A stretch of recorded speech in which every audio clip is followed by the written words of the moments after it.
चांदीपुर गांव में प्रियंका सोनम नाम की दो बहनें रहती थी, जिनके सिर आपस में जुड़े हुए थे। सिर जुड़े होने के कारण दोनों को सभी काम साथ साथ करने पड़ते, साथ में खाना, साथ में सोना, साथ में घूमना। पापा, क्या हम दोनों के सिर जन्म से ही जुड़े हुए हैं या आपने बाद में फेविकोल से जोड़ दिए? नहीं बेटा, मैंने नहीं जोड़े, ये जन्म से ही जुड़े हुए हैं। कभी कभी प्रियंका सोनम के बीच लड़ाई भी हो जाती। मुझे पार्क में घूमने जाना है। मैं नहीं जा रही, मुझे रूम में बैठकर मुंशी प्रेमचंद की कहानियां पढ़नी है। अरे बेटा, तुम दोनों आपस में लड़ क्यों रहे हो? पहले तुम लोग पार्क में घूमाओ और फिर रूम में बैठकर कहानियां भी पढ़ लेना। एक एक करके दोनों काम कर लो। एक दिन प्रियंका सोनम की माँ ने उनके पिताजी से कहा, हमारी दोनों लड़कियां अब बड़ी हो गई हैं, इनकी शादी के लिए लड़का ढूंढना शुरू कर दीजिए। लेकिन मेरी समझ में नहीं आता, अगर दो अलग अलग लड़कों से इनकी शादी करें तो ये साथ में कैसे रह पाएंगी? दो अलग अलग लड़कों से शादी करने की जरूरत नहीं है, एक ही लड़के से दोनों की शादी होगी। इसके अलावा और कोई उपाय नहीं है। प्रियंका सोनम के पापा कई घरों में रिश्ता मांगने जाते हैं, लेकिन हर जगह उन्हें निराशा ही हाथ लगती है। देखिए राम सिंह भाई साहब, सिर जुड़ी लड़कियों को अपनी बहू बनाने में हमें कोई परेशानी नहीं, बस 20 लाख दे दीजिए, हम शादी कर लेंगे। मैं गरीब किसान इतने पैसे कहां से लाऊंगा? तो फिर ये शादी नहीं हो पाएगी। राम सिंह अपने घर पहुंचता है। आज 12वें परिवार से बात फेल हो गई। कोई सिर जुड़ी बहनों को अपनी बहू बनाने के लिए तैयार नहीं है, और अगर कोई तैयार भी है तो मोटी रकम मांग रहा है। मुझे तो समझ नहीं आ रहा क्या करूं। पिताजी, आप परेशान ना हो, हम बिना शादी किए रह लेंगे। ऐसा नहीं कहते बेटी, कभी न कभी कोई ना कोई लड़का जरूर मिलेगा। प्रियंका सोनम के गांव से 20 मील दूर सहारनपुर नाम का एक गांव था, जहां चिंटू और चमन नाम के दो दोस्त रहते थे। दोनों गांव में खूब मौज मस्ती किया करते। आज किस खेत के गन्ने खाने हैं? आज रामदास काका के खेत के गन्ने खाएंगे, लेकिन वो अपने गन्नों की रखवाली करने के लिए अपने खेत में ही सोते हैं। कोई बात नहीं, उन्हें उनके खेत से ना भगाया तो मेरा नाम भी चिंटू नहीं। चिंटू और चमन अपने सिरों पर डरावने मटके पहन लेते हैं और खेत में खड़े होने वाले पुतलों का भेष धारण करके धीरे धीरे रामदास काका की खटिया के पास बढ़ते हैं। रामदास काका खर्राटे मारकर सो रहे थे। उठ जा रामदास। रामदास काका की आंख खुलती है तो वे अपने सामने दो पुतलों को हंसता देखकर पूरी तरह डर जाते हैं। अरे कोई बचाओ! चिंटू और चमन मटके उतारकर खूब हंसते हैं। आज होगी गन्नों की दावत। अगले दिन चिंटू और चमन एक दूसरे से बातें कर रहे थे। यार, शादी के बाद हम दोनों अलग अलग हो जाएंगे। काश अपनी शादी के बाद भी हम दोनों ऐसे ही मौज मस्ती कर पाते, लेकिन हमारी बीवियां हमें साथ नहीं रहने देंगी। ठीक कहा, लड़कियां ऐसी ही होती हैं, वो दोस्ती तुड़वा देती हैं। उधर प्रियंका सोनम के गांव में बाढ़ आ जाती है। राम सिंह, उसकी पत्नी और प्रियंका सोनम तीनों पानी में हैं।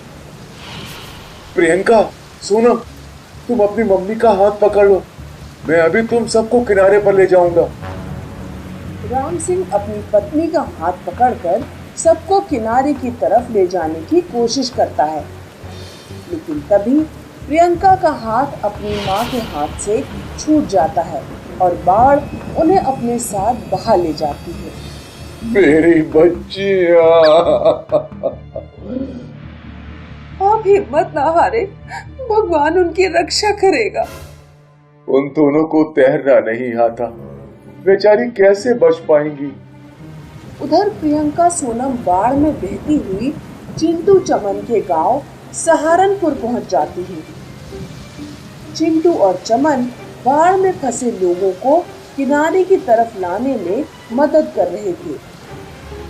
वे प्रियंका सोनम को किनारे पर ले आते हैं और उन्हें देखकर चौंक जाते हैं।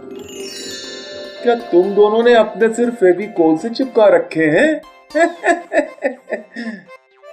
नहीं, हम ऐसे ही पैदा हुए थे। तुम दोनों किस गांव के हो? हम मेहंदीपुर गांव के हैं। प्लीज हमें हमारे घर तक छोड़ाओ, हमारे मम्मी पापा बहुत रो रहे होंगे। चमन चिंटू एक नाव तैयार करते हैं और प्रियंका सोनम को उनके गांव छोड़ने जाते हैं, लेकिन नाव पलट जाती है। चमन और चिंटू किसी तरह नाव सीधी करके प्रियंका सोनम को उसमें बैठा देते हैं। प्रियंका सोनम तो नाव में बैठकर अपने गांव पहुंच जाती है, लेकिन चमन और चिंटू नदी में ही डूब जाते हैं। राम सिंह अपनी बच्चियों से मिलकर बहुत खुश होता है। मम्मी पापा, जो लोग हमें यहाँ तक लेकर आए वो नदी में ही डूब गए, उनकी खोज करवाइए ना। गांव के कुछ लोग चमन और चिंटू को नदी के अंदर ढूंढने जाते हैं। कुछ देर बाद वे चमन और चिंटू को बाहर निकाल लाते हैं। दोनों बेहोश थे। गांव वाले उनका पेट दबाकर उनके शरीर से पानी बाहर निकालते हैं। चमन और चिंटू को होश आ जाता है। तुम दोनों ने हमारी बेटियों को बचाया, हम तुम्हारा एहसान कभी नहीं भूलेंगे। क्यों ना हम दोनों इनमें से एक एक लड़की से शादी कर लें? ये हमेशा साथ रहेंगी, इनके माध्यम से हम भी हमेशा साथ रहेंगे। ठीक कहा। चमन और चिंटू राम सिंह के सामने प्रियंका सोनम से विवाह करने का प्रस्ताव रखते हैं। राम सिंह खुशी खुशी प्रियंका सोनम की शादी चमन और चिंटू से कर देता है।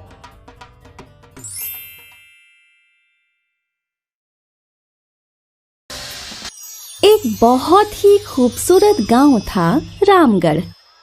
रामगढ़ तक पहुंचने के लिए लोगों को नदी पार करनी पड़ती थी। इस नदी में 2 नाव थी जो लोगों को इस पार से उस पार छोड़ा करती थी। इस खूबसूरत गांव में एक हरिया नाम का किसान था। हरिया की पत्नी गर्भवती थी, लेकिन वो फिर भी हरिया के लिए खेतों तक खाना लाया करती थी। कितनी बार तुमसे कहा है कि इतना मत चला करो, लेकिन तुम हो कि मेरी बात ही नहीं मानती।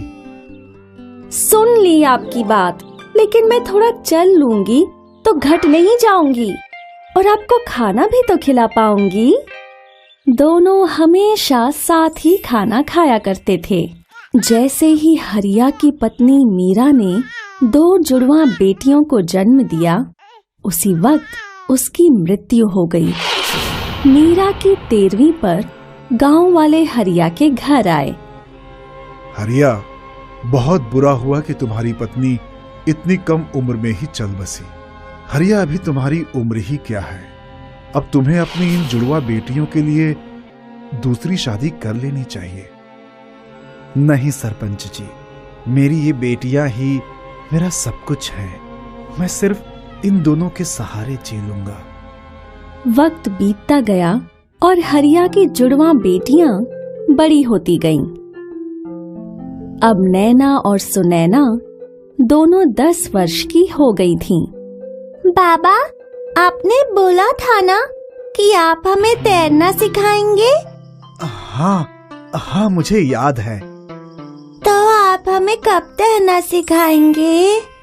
बिटिया, खेतों में बहुत ज्यादा काम है, मैं तुम्हें इस रविवार को तैरना सिखाऊंगा। रविवार पक्का ना? अब हाँ पक्का।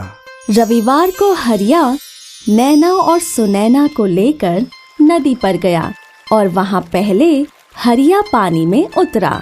अब देखो, आराम से तुम्हें अपने पैरों और हाथों को ऐसे चलाते रहना है।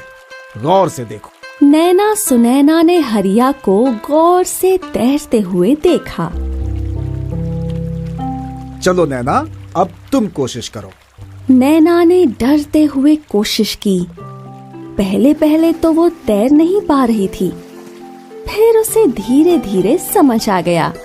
इसी तरह फिर सुनैना ने भी कोशिश की और जल्द ही दोनों को तैरना आ गया। फिर क्या था, नैना और सुनैना हर दिन तैरने का अभ्यास किया करती थीं। कुछ दिनों बाद हरिया सरपंच जी के पास गया। सरपंच जी, मुझे नैना और सुनैना का जन्म दाखला चाहिए। वो तो मैं दे दूंगा, लेकिन तुम जन्म दाखलों का करोगे क्या? मैं दोनों को बगल वाले गांव के स्कूल में पढ़ाना चाहता हूँ। क्या तुम लड़कियों को पढ़ाना चाहते हो? हमारे गांव की तो कोई लड़कियां पढ़ने जाती नहीं है। तुम गांव की परंपरा बिगाड़ रहे हो। कल से तो सभी लड़कियां बोलने लगेंगी कि उन्हें स्कूल जाना है।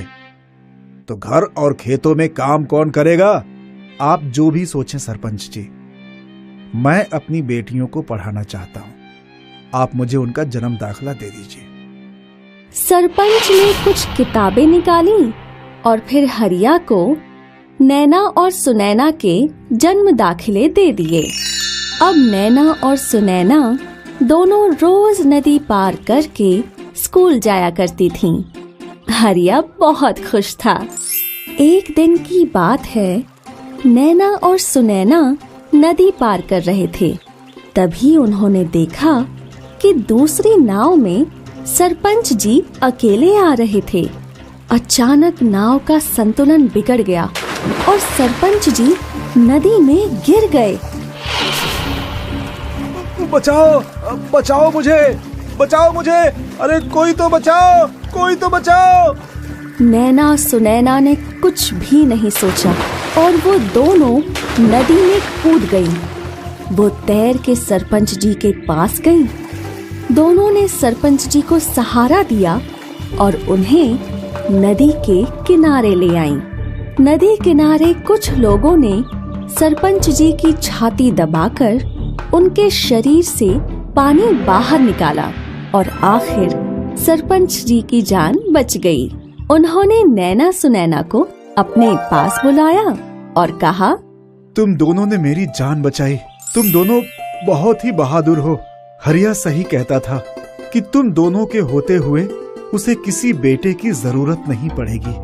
इस कहानी से हमें ये समझ आया कि बेटियां बेटों से कम नहीं होती हैं और वो हर वो काम कर सकती हैं जो बेटे कर सकते हैं।